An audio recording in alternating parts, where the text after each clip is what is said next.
문제는 타이밍. 이제 우리가 셀 차례다. 유안타 T라이더.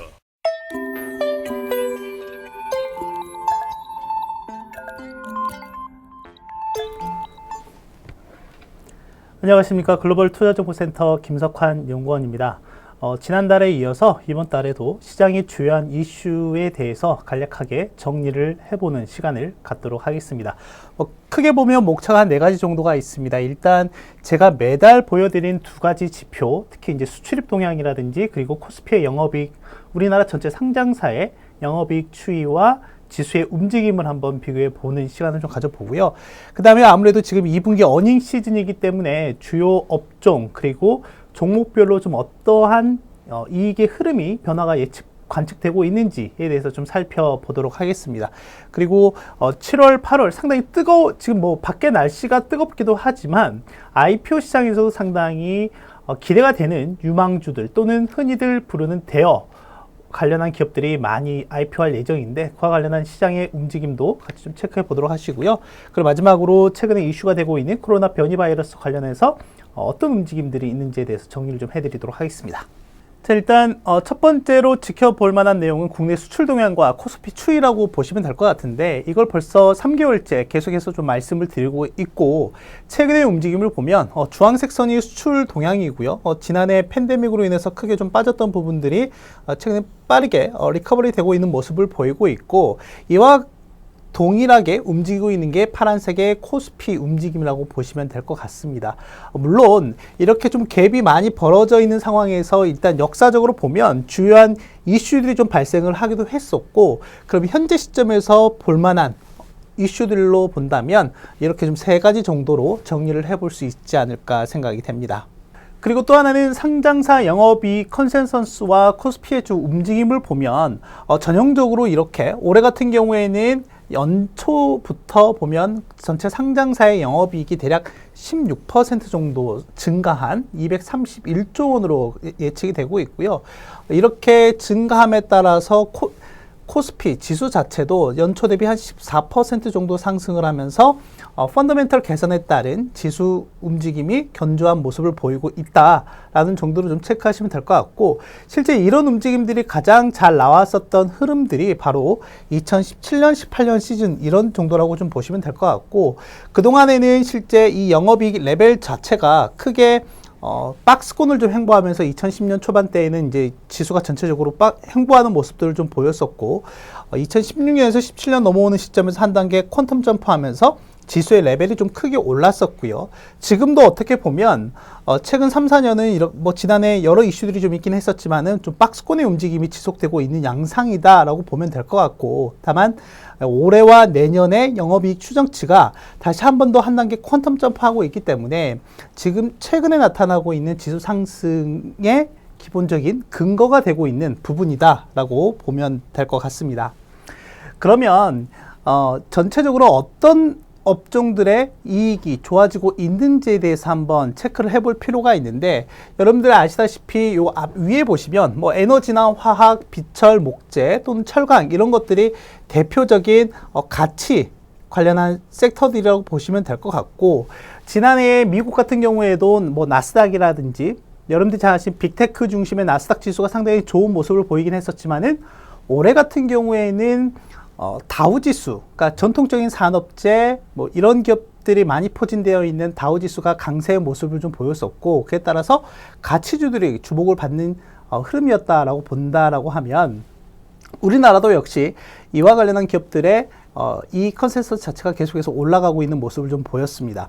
그리고 이외에 화장품, 의류, 완구 쪽에서는 특히 의류 관련한 기업들, 그 중에 이제 대표적인 게 효성 TNC 같은 기업이라고 보시면 될 것 같고요. 이런 기업들의 영업이익 컨센서스가 상당히 빠르게 개선되고 있는 모습을 보이고 있고 대표적으로 뭐 반도체, 뭐 IT 가전, 디스플레이 쪽도 영업이익 움직임이 상당히 좋고 특히 IT 가전 같은 경우에는 여기에 이제 2차 전지 관련한 기업들이 일단 업종 분류상으로는 IT 가전에 많이 들어가 있습니다. 그래서 IT 가전 쪽에 영업이익 흐름 자체가 좋아지고 있는 거는 2차 전지 관련한 기업들의 흐름이 좋아지고 있다라는 걸로 좀 반증을 해볼 수가 있을 것 같습니다.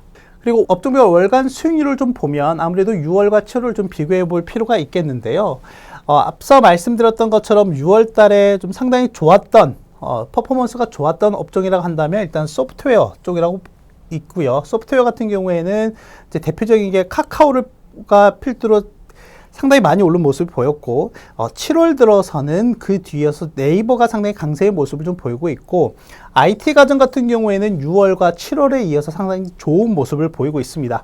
일단 이쪽에 속해 있는 거에 바로 이제 2차 전지 쪽이 많이 이제 속해져 있고, 대표적인 게 삼성 SDI를 비롯해서 LNF라든지 에코프로 BM 등등, 그리고 2차 전지 밸류체인 상에서 부품, 장비와 관련한 회사들이 이쪽에 좀 많이 포진되어 있다 보니 지난달에 이어서 이번 달에 좋은 모습을 좀 보이고 있다 정도로 좀 정리하시면 될 것 같고, 특히 에너지 같은 경우에는 지난달과 상당히 좀 다른 양상이 나타나고 있는데, 일단 이번 달 들어서 상당히 좀 안 좋은 퍼포먼스를 보이고 있는데, 이렇게 좀 급락을 하게 된 계기는 역시 SK 이노베이션 이슈가 좀 있습니다.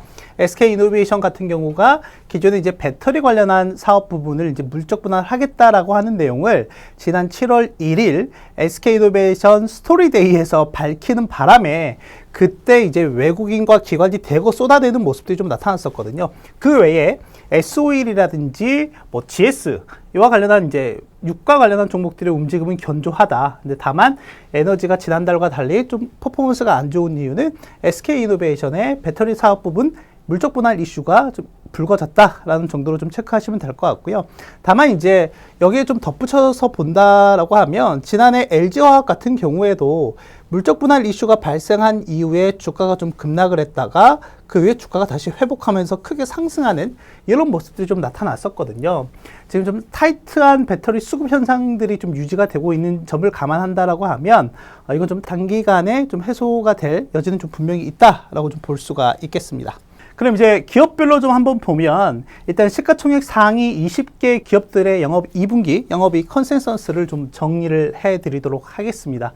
보면은 이제 가장 최근 3개월 동안 영업이익 추정치 변화율이 가장 큰, 그러니까 긍정적으로 개선된 기업은 바로 SK 이노베이션이 330%나 증가하는 좀 모습을 보였고, 이외에 포스코, 철강 쪽도 좀 상당히 좋은 모습을 좀 보이고 있습니다.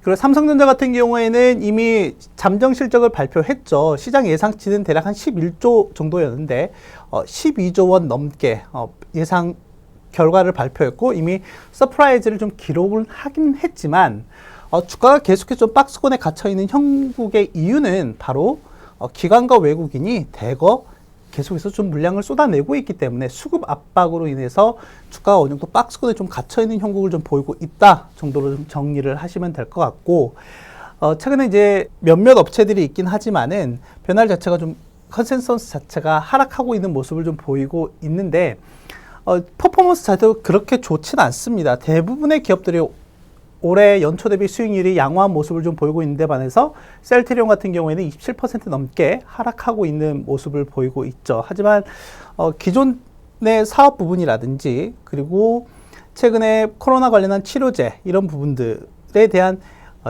이익 개선이라든지 매출 확대에 대한 기대감들이 좀 크기 때문에 분명히 같이 좀 동반해서 좀 볼 필요가 있지 않을까 생각이 되고, 실제 지난해 코로나 백신이 나온 이후부터 건강관리 또는 제약 바이오 쪽의 센티멘트가 상당히 안 좋은 모습들을 좀 보이고 있는데, 7월 들어서부터는 점진적으로 좀 개선되는 부분이 나타나고 있다라는 점을 좀 참고하시면 좋을 것 같습니다.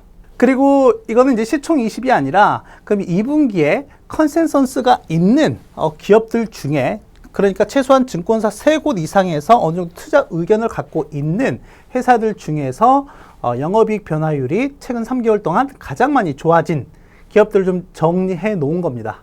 보시면은 뭐 SK이노베이션 방금 말씀드렸던 것처럼 있고, 여기에 S-OIL도 들어와 있고요. S-OIL도 들어와 있고, 효성, 이제 지주사 쪽에서는 이제 효성이 들어와 있는 모습을 좀 보이고 있고, 앞서 말씀드렸던 것처럼 보면 이제 효성 TNC라든지 효성 첨단 소재 이런 효성 관련주들의 움직임들이 좋은 모습을 좀 보이고 있다 정도로 보시면 되겠고, 그리고 아까 업종에서도 보여드렸던 것처럼 전통적인 가치주, 산업재 이런 쪽에서 본다면 뭐 운송 쪽에서의 움직임이라든지 뭐 철강 뭐 현대제철이나 포스코 이런 것들을 포함해서 이쪽이 좀 많이 들어와 있는 모습을 좀 보이고 있다 정도로 정리를 하시면 될 것 같습니다. 또 하나는 이제 호텔 신라 같은 경우에도 보면 실제 경제 재기에 대한 기대감으로 인해서 상당히 좀 2분기에 좋은 퍼포먼스를 좀 보이긴 했는데 최근에 변이 바이러스가 계속해서 이슈가 되면서 여기에 대한 좀 기대감들이 좀 둔화가 되고 있는 모습도 같이 나타나고 있다라고 하는 점도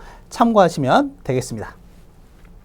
그리고 세 번째로 말씀드릴 게 이제 IPO 관련한 이슈입니다. IPO가 보시면 여러분들이 잘 아시는 정말 굵직굵직한 회사들이 7월달, 8월달에 IPO를 할 예정이다라고 보면 될 것 같고요. 지금 SD바이오센서가 이번 주 금요일 16일에 상장할 예정이고 그 이외에 카카오뱅크, 크래프톤, 카카오페이, 뭐 롯데렌탈 이런 기업들이 상장할 예정입니다. 그렇다면 기본적으로 우리가 이런 이제 이벤트를 중심으로 본다라고 하면 이 이벤트가 발생함으로써 어떤 기업들이 수혜를 받을까라고 하는 이벤트 드리븐 차원에서 전략 차원에서의 접근이 좀 중요할 것 같은데 주요한 상장사들이 갖고 있는 지분을 들고 있는 회사들을 좀 옆에다가 이렇게 정리해 드렸기 때문에 같이 좀 참고해서 보시면 될 것 같습니다. 이 중에서 뭐 대부분 다 아실 건데 일진 하이솔루스 같은 경우에는 좀 생소할 수가 있을 것 같습니다. 예전에 일진 복합 소재라고 좀 보시면 될 것 같고 여러분들이 고속도로에 다니다 보면 튜브 트레일러 차량을 보실 수가 있을 거예요. 그 튜브 트레일러를 만드는 회사라고 좀 보시면 될 것 같고 또는 넥소 수소차에 들어가는 수소 연료 탱크를 만드는 회사라고 보면 될 것 같습니다. 그래서 이 회사의 최대 주주는 일진 다이아가 대략 한 60% 정도 들고 있습니다. 그러면 이런 IPO를 통해서 증시 주변 자금에 어떤 영향을 미칠까? 그러면 보시면은 지난해 코로나로 인해서 고객 예탁금, 뭐 흔히들 얘기하는 동학개미 영향으로 인해서 고객 예탁금이 30조 원대에서 70조 원대로 대폭 증가하는 모습을 보였고요.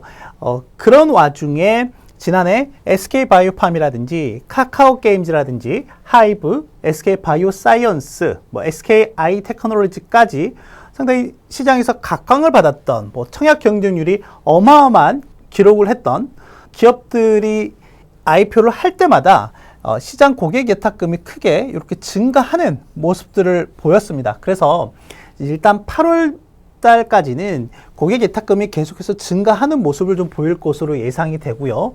또 하나는 신용 융자 잔고 비중도 역시 최근 3년 평균이 대략 한 시총 대비 0.5에서 0.6%였는데 지금은 0.9%까지 레벨이 상당히 좀 높아져 있는 상황이고요. 이 수치는 좀 더 앞으로 좀 올라갈 여지가 있겠다라고 보면 되겠습니다. 마지막으로 코로나 변이 바이러스 관련해서 말씀을 좀 드리도록 하겠는데요. 이 자료는 이 사진을 좀 보시면 하나는 유로 2020이고요. 또 하나는 남미에서 열린 코파 아메리카 둘 다 상당히 우리 국내 축구 팬들도 좋아하는 대륙컵이라고 좀 보시면 될 것 같은데 극명하게 이 국가 또는 이 지역의 상황이 나타나지 않나라고 생각이 되는데요.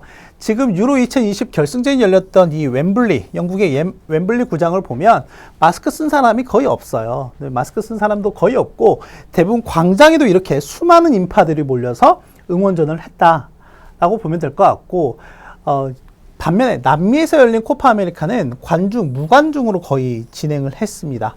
무관중으로 진행을 하다 보니까 지금 이쪽은 백신이 없어서 못 맞고 있는 상황이고 이쪽은 지금 백신이 넘쳐나고 있는 상황인 거죠. 그래서 상당히 좀 극명한 상황이 좀 나타나고 있는데 근데 이제 끝난 지 일주일이 채 되지 않았거든요. 일주일이 채 되지 않았는데 여기에 대한 이제 계산서가 앞으로 2주, 3주 후에 날아오게 될 겁니다. 뭐 아시는 것처럼 영국 같은 경우에는 확진자 수가 거의 10만 명까지 연초에 갔다가 쭉 감소했다가 최근에 3만 명대까지 다시 올라오고 있는 상황을 좀 보이고 있고 그 중에 가장 대표적인 게 뭐 델타 변이 바이러스 때문에 그렇다라고 하는 이슈가 있고 남미도 역시 델타 변이가 있기는 하지만은 람다 변이 바이러스가 좀 상당히 이슈가 되고 있는 상황이다라고 보시면 될 것 같고, 그 중에 이제 페루라든지 이런 국가들을 중심으로 해서 변이 바이러스로 인해서 계속해서 확진자가 늘어나고 있는 모습을 좀 보이고 있는 상황입니다.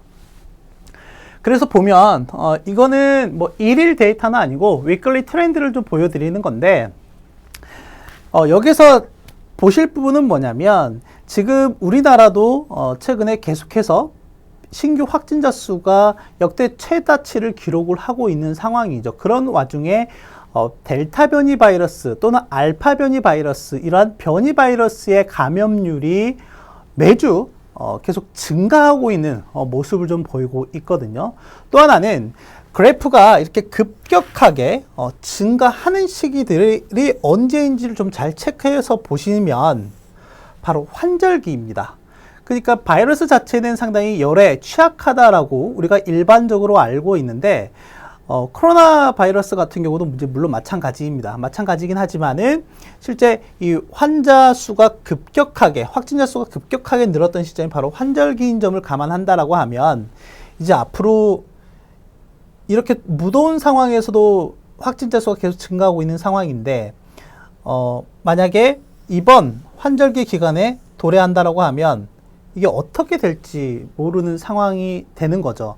그래서 지금 뭐 영국이라든지 이탈리아라든지 이런 나라들에서 지금 백신을 계속해서 맞고 안심하고 있는 이유 중에 하나는 뭐냐면, 확진자는 늘어나고 있기는 하지만 지금 이 주황색 선에 보는 것처럼 사망자 수 또는 위중한 환자 비중이 상당히 낮아지고 있기 때문에 그렇다. 그래서 지금 영국이라든지 이탈리아라든지 또는 이스라엘이라든지 등등의 나라들에서는 어떤 얘기를 하고 있냐면, 이제는 코로나를 마치 독감처럼 생각하고 지내야 되지 않을까. 그러니까 코로나와 공존을 해야 되지 않을까. 이런 얘기들이 이제 점차적으로 나오고 있는 상황이다라고 보면 될 것 같습니다.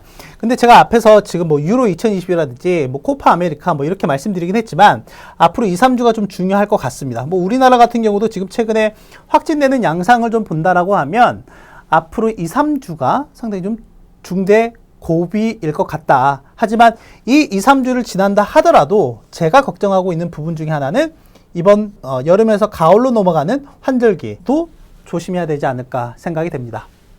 그리고 덧붙여서 말씀드리면 주요국의 변이 바이러스별 검출률, 뭐 우리나라 같은 경우도 최근에 주요 변이 바이러스 검출률이 뭐 30에서 40%대까지 지금 올라와 있는 상황인데, 주요국들 흐름을 한번 보시면 미국 같은 경우는 델타 바이러스 변이 검출률이 한 88% 정도가 되고 있는 상황이고요. 대부분 다 이제 델타 변이 바이러스가 좀 유행을 하고 있고, 스위스 같은 경우에는 이제 알파 변이가 유행을 하고 있고, 지금 이 회색 부분으로 된 부분들이 바로 이 람다 변이 바이러스 검출이라고 보시면 될 것 같습니다. 그래서 지금 주요국별로 이렇게 변이 바이러스가 검출되고 있다라고 보시면 될 것 같고, 여기서 이제 얻어들 수 있는 투자 포인트 같은 경우에는 지난해 팬데믹 상황에서 각광을 많이 받았던 국내 진단키트 업체들, 특히 분자진단이라든지 면역진단, 그리고 제가 앞서 IPO 관련해서 말씀을 드릴 때 이번 주 금요일 16일에 SD바이오센서라고 하는 회사가 상장을 한다라고 이제 말씀을 드리긴 했는데, 이러한 진단키트 업체들 같은 경우는 뭐 분자진단키트, 뭐 대표적인 게 이제 시젠이죠. 시젠 같은 경우에는 국내에서도 사용을 하지만은 해외에서 또 많은 이제 사용을 좀 받고 있고, 면역 진단 같은 경우에는 대표적인 게 이제 바디텍메드라든지 SD 바이오센서라든지 뭐 휴마시스 이런 회사들이라고 보면 될 것 같은데, 이쪽은 이제 해외 쪽에 수출이 얼마만큼 많이 되고 있는지, 왜냐하면 아직까지 국내에서 뭐 자가 진단 키트 외에 사용 승인을 받은 회사들이 그렇게 많지가 않습니다. 분자 진단처럼. 그렇기 때문에 각 분야에서 탑티어 업체들 중심으로 좀 접근을 해볼 필요가 있다라고 하는 점을 말씀드리고 싶고요. 그리고 두 번째는 이제 본격적으로 하반기부터 뭐 백신 위탁 생산과 관련한 이슈들이 불거질 거고, 이제 본격적인 이제 생산을 하게 될 텐데, 기본적으로 자기 본업 이외에 이런 위탁 생산을 통해서 얼마만큼의 부가가치 또는 수익 창출이 가능하냐에 대해서 좀 궁금해 하시는 분들이 많이 있습니다. 그래서 뭐 대표적으로 뭐 녹십자가 전염병 혁신연합, 예방혁신연합이라고 세피라고 하는데 세피로부터 지난해에 5억 도주 물량을 이제 받았다. 뭐 이런 내용들이 있기도 하죠. 그리고 최근에 국내에서 러시아 스푸트니크 V 백신과 관련해서 2개의 컨소시엄이 위탁 생산 계약을 체결했다. 이런 내용도 들리고 있는데 아직 본계약은 아니고요. 본계약은 아마 7, 8월 정도에 체결할 것 같고요. 아무튼 그랬을 때 지금 이 부분들 같은 경우에는 기존 뭐 회사가 이익을 내고 있었다라고 하면 기존 이익에 추가적으로 부과되는 이러한 플러스 알파의 영업이익 수치라고 좀 보시면 될 것 같고 여기에 따라서 생산 단가가 뭐 지금 보통 백신 한 번 맞으면은 한 10불 내외라고 본다라고 하면 그 중에서 위탁 생산에 따른 생산 단가 비용과 그리고 이 영업이익률 마진율을 보수적으로 한 30% 정도 잡았을 때에 어느 정도의 영업이익이 증가할 수 있는지, 즉 얼마만큼 이렇게 플러스 알파가 발생할 수 있는지를 좀 이렇게 정리한 표이기 때문에 참고해서 보시면 될 것 같습니다. 네, 일단 제가 정리해드린 여기까지이고요. 이번 달 그리고 다음 달까지 좀 볼만한 이슈들이 있기 때문에 좀 정리한 내용을 좀 잘 참고하셔서 투자에 임하시면 좋을 것 같습니다. 감사합니다. 문제는 타이밍. 이제 우리가 셀 차례다. 셀 타이밍을 알려주는 유안타 T레이더. 잘 파는 게 투자다. 유안타 증권.